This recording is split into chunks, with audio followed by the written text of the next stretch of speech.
Netflix's hit show Bridgerton is well known for its extravagant balls, soirees, and parties, and across the world many Bridgerton-themed events have been brought to life. They allow fans to experience a real Regency-era ball as a lord or lady of the ton, if only for a night. Imagine an unforgettable night, all the lords and ladies dressed up in the finest gowns, swaying across the ballroom floor to an orchestra playing classical music, a sumptuous feast, drinks served throughout the night, entertainment and music of the highest caliber. This is what attendees were promised at the 2024 Detroit Bridgerton Ball experience, and what they got instead was Party City decorations, raw chicken, and a pole dancer. This is the story of the Detroit Bridgerton Ball disaster and how a night of dreams became a nightmare. Before we get into the nitty-gritty details of this disastrous event, I just want to give a huge thank you to Squarespace for sponsoring this video. Squarespace has thousands of unique and stunning website templates which you can then customize, update content, and add features to fit your needs. With Fluid Engine, the next generation website editor from Squarespace, has never been easier for anyone to unlock their creativity. Choose your website starting point and customize every detail with reimagined drag and drop technology for desktop or mobile. Stretch your imagination online with Fluid Engine, included in any new Squarespace site. There are so many incredible and very useful features for small businesses too. Whether you sell physical or digital products, Squarespace has the tools you need to look sleek and professional while selling online. Make checkout seamless for your customers with simple and powerful payment tools. Credit cards, PayPal, and Apple Pay, and in eligible countries, customers can even have the option to buy now and pay later with Afterpay and ClearPay. And these are just a few examples of all of the amazing things that Squarespace can do for you. Go to squarespace.com for a free trial, and when you're ready to launch, go to squarespace.com/izzies to save 10% off your first purchase of a website or domain. A huge thank you to Squarespace for sponsoring this video, and now let's get back into it.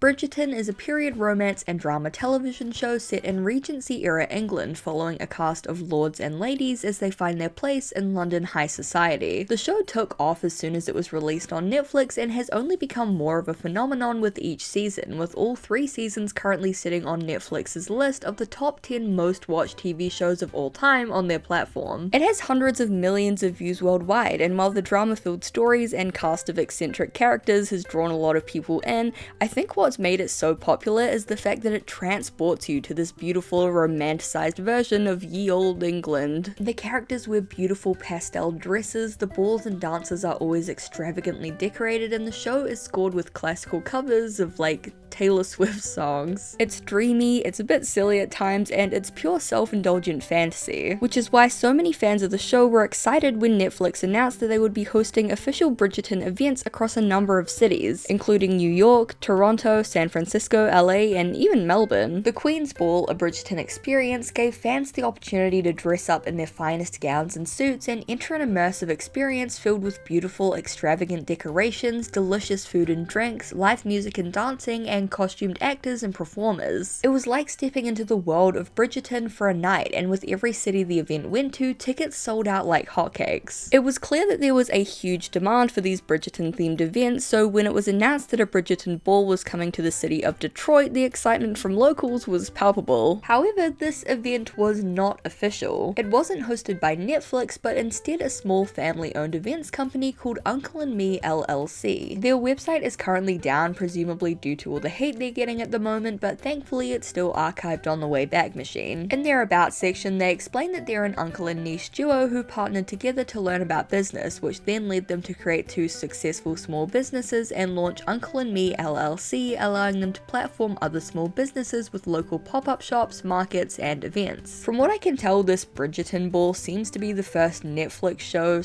franchise themed event that Uncle and Me has hosted. However, according to the Motor City Summer Festival event they hosted in August, they're no stranger to hosting decently large-scale events in the city of Detroit. So yeah, this wasn't an official Netflix event, and while fan-made events can definitely be fun and a great time, there's a much higher risk of things going wrong and the event not living up up to expectations. The Detroit Bridgerton Ball was originally going to be hosted at Beacon Park and the Castle and was set to take place in August, but it was clear that the event was on shaky ground before it even began when it was suddenly announced that both the date and the venue were changing. From a Facebook post, quote, "It is with a heavy heart that we have to inform you that the Bridgerton themed ball has been rescheduled to September 22nd and will now take place at the Harmony Club. Due to unforeseen circumstances, Beacon Park, our original venue, has cancelled our event as of Tuesday evening. This cancellation came after we had received approval from both the City of Detroit and the Fire Marshal. Beacon Park, in conjunction with the Castle, was initially chosen to accommodate all of our guests with a combined capacity of 10,000. In light of this, we have secured a new, larger venue that can comfortably accommodate all attendees and more. We apologize for any inconvenience this may cause and appreciate your understanding." It was a devastating blow to attendees who had rented costumes and vehicles for this specific date, and even more to attendees that had booked to travel from other parts of the country. And despite this sudden date and venue change, Uncle and Me did not offer refunds. Twitter user Rayleigh Arts claimed that after the date change, she ended up getting sick and couldn't go, and when she emailed Uncle and Me to inquire about getting a refund, she was ghosted. And by the sounds of it, she wasn't alone in this experience. On the official ticket page, Uncle and Me state, "All tickets will be honored if you had purchased a ticket prior to date change.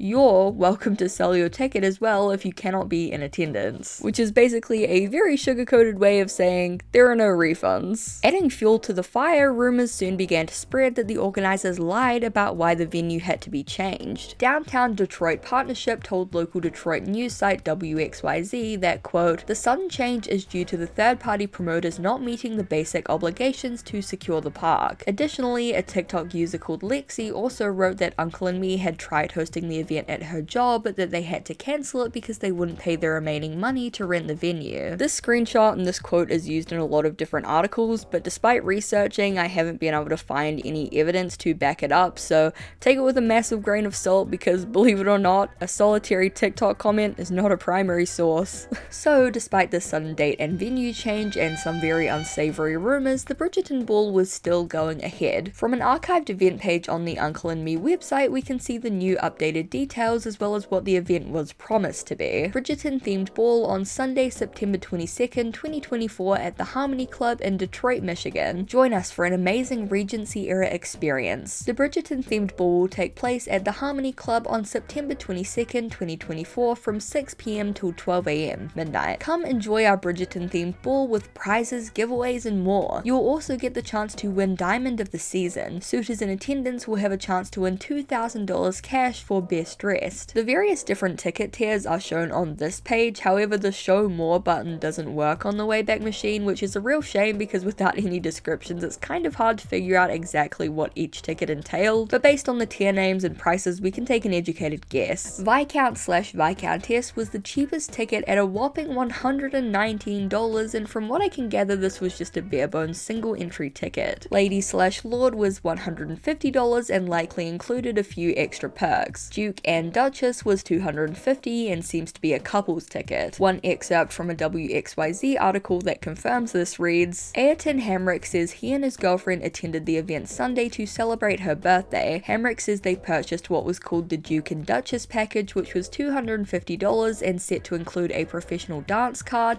professional photo, valet service, dinner, music, and entertainment. It was definitely the price tag that had given us this expectation of luxury, regality, class, the Bridgerton experience, and even arriving to the event we were told that there would be a valet service, and we had to end up self-parking and paying for parking," says Hamrick. The Royal Court was $500, which was probably a group ticket bundle with additional perks. The Royal Family was $1,000, which I guess must have been a group ticket bundle with like VIP perks added. Honestly, I don't know what they could have possibly added to make it worth that price. Honestly, you'd have to actually put me in a time machine and transport me back to Regency era England to make this ticket worth it, but I digress. A single VIP ticket was $200, and from this screenshot it seems that VIPs got their own special dinner accompanied by a violinist and a quote-unquote photo op area. And if you've seen any of the photo areas from this event, you know they are not worth that much. There were also options for a $20 carriage ride add-on, seen here in this ABC News footage, and an unknown and unexplained $40 ticket upgrade, which I can't find any information on. So yeah, attendees were paying an absolutely insane amount for these tickets. A single general admission ticket was over over $100, and if you wanted additional tickets or perks, it could end up being hundreds or even thousands, which is hilariously markedly more expensive than the official Netflix Bridgerton Ball for significantly worse quality. How much worse was the quality?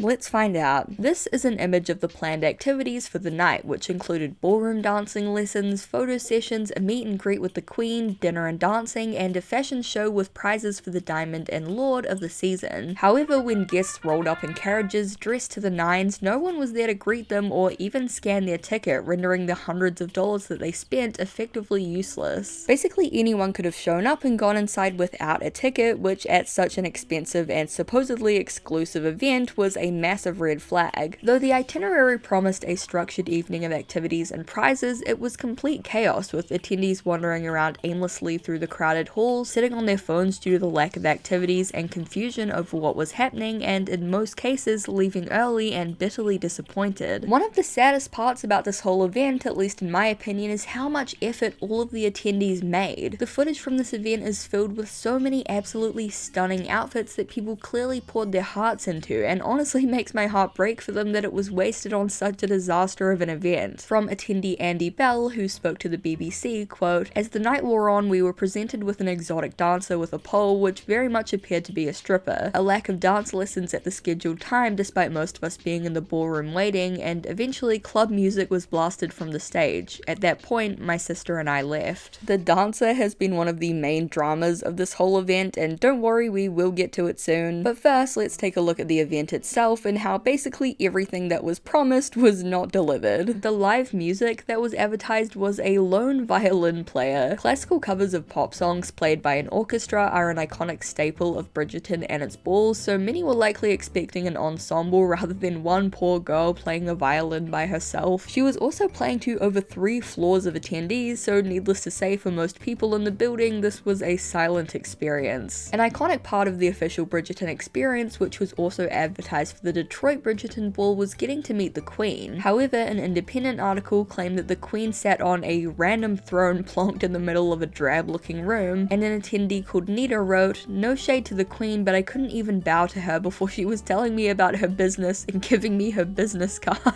Attendee Amanda Sue Mathis, who spoke to the BBC, further elaborated on the Queen Charlotte experience, claiming that she was sitting in a cheap costume with a backdrop that looked like it was purchased at a dollar store, with a fake stuffed dog sitting on her lap. And speaking of the photo backdrops, they were essentially just flat sheets with grass and flower PNGs printed on them, which looked extremely cheap and also hilariously reminiscent of the Party City style backdrops from the Glasgow Willy Wonka experience. Reddit user Undertakerus wrote, "That flower backdrop is literally a Google image. I had it as my wallpaper for a while." Some more images of the cheap photo backdrops and decorations can be seen here. Obviously, most of the attendees had their phones out documenting the entire event as it crashed and burned, so there's no shortage of photo evidence. Allegedly, the organizers didn't pay the photographer, and attendees could only get their photos through airdrop, which if you've ever had to airdrop a bunch of photos to your friends, you know can be a very awkward and difficult experience. Additionally, those who had Android phones had to resort to taking photos of the photographer's screen with their own phones. The tables had these like flower decorations, but it's clear that they either ran out of time or money to buy more flowers, so most of them are just plain metal squares with 1 or 2 flowers glued onto them. I mean, I guess they tried. As guests squeezed themselves through crowded hallways to get to ballroom dancing lessons that would not occur, walking past cheap flower PNG decorations and hearing the sound of a single violin from 3 stories up, one thought must have comforted them: at least I'm getting dinner out of this. But even this small comfort was cruelly snatched away from them. The food was, by all accounts, a mess. The meals in Bridgerton are the classic old-timey extravagant feast fare, you know, big cooked chickens on plates, jelly and jam and salads and wine and whatnot. Nita Morton told the BBC, "Bridgerton food is turkey and ham and grand dessert tables with things like macaroons, but we got soggy noodles with tomato sauce and small chicken wings." Instead of a Regency era feast, least, attendees walked in and were told to quote-unquote find a clean plate and line up. The food apparently ran out after an hour, attendees were told to reuse cups, plates of chicken bones were left lying around, and guests were reduced to sitting on the floor due to a lack of chairs. This is in addition to several allegations that the food was raw. From attendee Kimberly Pineda, quote, "There were just a few vendors who I felt sorry for. They had been booked and had no idea either what was going on. Plates were being stacked on top of each other, glasses were being reused, whole plates of food were being left too, and someone told me that the chicken wasn't cooked properly and the beans smelled like fish." Hors d'oeuvres were also meant to be available to guests throughout the night, but when they were finally offered hors d'oeuvres, they were literally just leftovers from dinner. And finally we reach the dancer debacle. The official Netflix Bridgerton experience and similar fan-made events hired dancers and actors dressed as elegant lords and ladies to perform for the crowds, accompanied by live classical music. What did attendees of the Detroit Bridgerton Ball get? A single pole dancer dancing to Moves Like Jagger by Maroon 5. You really can't make this shit up. I'm not sure if I can show footage in this video, obviously there's nothing wrong with it and it's very tame and chill, but you know, YouTube censors can be kind of whack. You can easily find the video on YouTube if you want to check it out, and trust me, it's just as absurd as it sounds. The dancer, known as Tink or Tink the Fairy, spoke to the Cut and explained that she was just as confused as the attendees. The organizers reached out to her a mere 3 hours before the event, and though she specialized in a number of skills including dancing, aerial hoops and slings, and circus performance, they specifically asked for pole dancing. She danced to 2 classical Bridgerton-esque songs at first, which she described as fun, but for the final act she had to dance to Moves Like Jagger by Maroon 5, at an event meant to be set in the 1800s, may I remind you. Tink told the Cut that the organizers wanted to switch up the vibe of the event and make it more upbeat.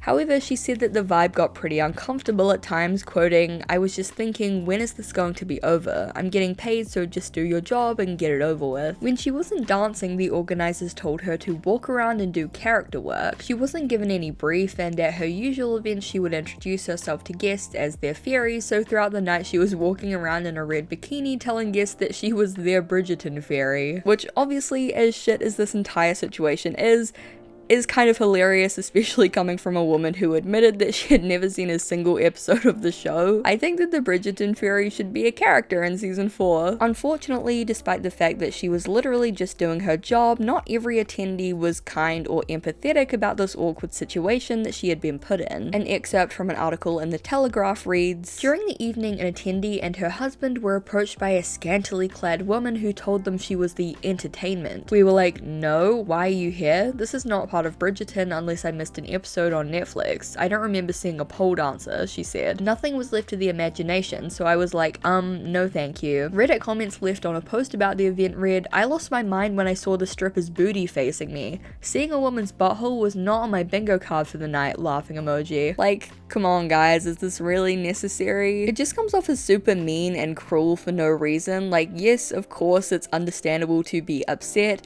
and weirded out and maybe even a little bit annoyed that the entertainment for the evening was a single woman dancing on a pole to Moves Like Jagger. It's a weird situation, no one's saying that it isn't. But I've seen so much backlash and rude comments directed at her when she was literally just a dancer who was hired to do her job at an event. Also, it's worth noting that despite many news outlets and people online calling her a stripper, she was not stripping, her outfit never came off, and the outfit in question was one that the organizers picked for her. I just think that she deserves more credit and respect. She's clearly a very talented and professional dancer and aerialist who was literally just there doing her job. As the night wore on, it became clear that the anticipated fashion show and awards for Diamond and Lord of the Season, along with the supposed thousands of dollars in prize money, would not be happening. Feeling disappointed and hungry after that lackluster dinner, many attendees left early and met up at local takeout places and bars to eat, drink, and commiserate about their experience. Reddit user Zerp242 summed up their experience of the night, quote, "My girlfriend and I were there. I'm not even sure what happened tonight. No security, no one checking tickets, which is insulting because we spent $150 each. Dinner was announced 10 minutes before it was served. Again, no direction, people were wandering, and when I got to the front, someone told us we had to go find a clean plate at one of the tables. I don't drink, but apparently alcohol was promised and there was none. Highlight of the night was after that we go to the 3rd floor to do one last scan looking for anything redeeming, and there's a DJ, having people do the cha-cha slide and walk it out like it's a birthday party. Nothing about this was authentic feeling feeling. It was so inauthentic I'm still laughing about it from home. How sad. Very disappointed with UM events. Spread this like wildfire, they stole our money. Another Reddit user called Starside8721 had a similar experience. Quote, we showed up at 6:50ish, no one asked for our tickets so we just walked in. All attendees looked absolutely decked out but there was zero direction. We essentially followed the crowd to the 3rd floor where we saw local freaking vendors selling goods like we were at a local festival. Look, I love Japanese Kit Kats just like the next person but not at a Bridgerton Ball. I saw a guy walk by with a sparkling beverage and say no alcohol. After seeing people sitting on the floor in disappointment, my wife and I left. Luckily we met some other disappointed patrons in the elevator and went to the candy bar where we all had a much better time. Photos and videos from the event quickly flooded social media, becoming viral as articles detailing the unfortunate events of the night spread like wildfire. But as online users ridiculed the event and attendees expressed their regret, many were left wondering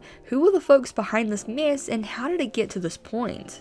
Needless to say, after paying an exorbitant amount of money to do the cha-cha slide around a ballroom with a belly full of undercooked chicken and soggy noodles, attendees were furious, and Uncle and Me has faced a ton of backlash. A Facebook group called Bridgerton Ball Scam Detroit has nearly 900 members and they're allegedly discussing the possibility of a class action lawsuit. Instead of making a public apology, organizer Chelsea Baird released an apology on her personal Instagram, with the official Uncle and Me Instagram remaining silent and even locking their posts so no one can leave comments. Her statement read, quote, we understand that not everyone had the experience they anticipated at our event on Sunday night at the Harmony Club, and for that we sincerely apologize. Our goal was to create a magical evening, but we recognize that organizational challenges and unforeseen changes, including a last-minute venue and date change, impacted the experience for some guests. Unfortunately, some non-refundable deposits from the original bookings resulted in losses on our end, which added to the challenges. Nonetheless, we take full responsibility for these shortcomings. Please note that we are working diligently to address all concerns and will be reaching out with further details shortly. Your feedback, both positive and constructive, is greatly appreciated. You can expect an email with the next steps. We want to extend a special thanks to those who attended. You all looked breathtaking and we are excited to share the recap videos and photos soon. Your understanding and loyalty mean the world to us and we are dedicated to making this right. Honestly, I think it would have been a pretty good apology if not for the fact that it was posted on a random personal Instagram account rather than the official Uncle and Me Facebook page or Instagram page, which everyone who actually went to the event follows and would have seen. This, in addition to the fact that their website was taken down, just makes the whole situation way more shady. Attendees were quoted saying that the apology was gaslighting them and that communication has been non-existent with no contact with the company for days since this apology went out. Unfortunately, in this situation, I don't think that there's going to be an easy resolution. While attendees were absolutely scammed out of their money and should be refunded, Uncle and Me is a small company who likely can't afford to refund tickets when they've already paid for the venue, catering, and decorations, which, as poor quality as they may seem, likely still cost a ton of money. In Tink the Fairy's article for The Cut, she mentioned that the organizer was backstage for most of the night, extremely anxious and stressed, leading some to express their sympathy for the organizers. However, many attendees are taking a less charitable stance on Uncle and Me. Reddit user Spirited Onion 3693 claimed that Chelsea Baird blocked them on Instagram because they were commenting about the event alongside other ticket buyers, with the user calling them legitimate scammers. Another Reddit user claimed to know Baird personally, writing, in all honesty, I think she took on too much and that's why it failed. Nice lady, but she isn't very clean or organized with her house or business. This also isn't the first time she has thrown a lackluster event. Again, take this with a huge grain of salt because it's an unverified Reddit comment, but at the very least these comments go to show the extremely mixed opinions on the organizers and how they handled things. For now, there's been no further updates from the organizers, and I hope that even if full refunds aren't possible, the attendees who spent time, money, and passion putting together absolutely stunning outfits with the hopes of a special night can be reimbursed in some way. Getting your hopes up and putting so much work into what you thought was going to be an amazing night to share with friends and then being so horribly disappointed and scammed out of your money has truly got to be the worst feeling, and I feel so bad for everyone that brought tickets. I hope that this story can be a cautionary tale to would-be event organizers, but honestly with the rise of these low quality, cheap scam events in recent times, I highly doubt that this is the last viral disaster event that we'll see hitting the headlines. Thank you guys so much for watching. I really appreciate it. I really hope that you enjoyed this video. Thank you so much for watching. If you ever have any suggestions for things you want me to cover in the future, definitely let me know. And yeah, let me know what your thoughts are below. Let me know. I would love to hear if any of you attended this event or had friends that attended, or just what are your thoughts on it? Do you think this is the next Glasgow Willy Wonka thing? Do you think this is going to be a trend going forward? Like, part of me thinks maybe these scam companies are going to start like purposely doing these like bad scam events to drum up more publicity, because they've gotten a lot of publicity in recent times, and I kind of feel like that's the direction it's heading, because you know, these days any attention is good attention online, apparently. But yeah, honestly, I don't think this was an intentional one. I think this was just a blunder, but oh boy, what a blunder it was. So let me know your thoughts below, and I really hope to see you in the next one. Bye! A huge thank you to my Garfield overlords over on Patreon: Usurpius, Dino Nuggy, Trouser Mouse, Price from Travelling Tavern, Meridia, Dr. Worm, Vivian Valencia, Bunzo, Jar the Bar, Zoe Mars, Sophie H, Kia J Parker, Hazy, Jet Secret, Stanley, Blue Mayfeld, Katrina Likes 5e Stuff, Michelle Olsen, Matt LRJ, A Riddle Wrapped in Enigma Hidden by a Question Mark, Doug, Dana Homegardener, Simon, Xavier Araujo, Say Marie Brayley, Helm Hamburger Hand, Durzo Blint, Sheriff Whiskey, Astrium Vortex, and Jesse Chisholm. Thank you guys so much for supporting me. It means the world. If you want to join these guys over on Patreon, the link will be in the description. And yeah, thank you so much for watching the video, and I really hope to see you in the next one. Bye! This is my attempt at a Bridgerton themed look. For this video I wanted to give like a Regency era ball gown vibe, but I don't have any like classy gown type outfits, I guess. So this is a wig, and this is my friend's grandma's old nightgown. So I tried. Is it giving Bridgerton? Let me know.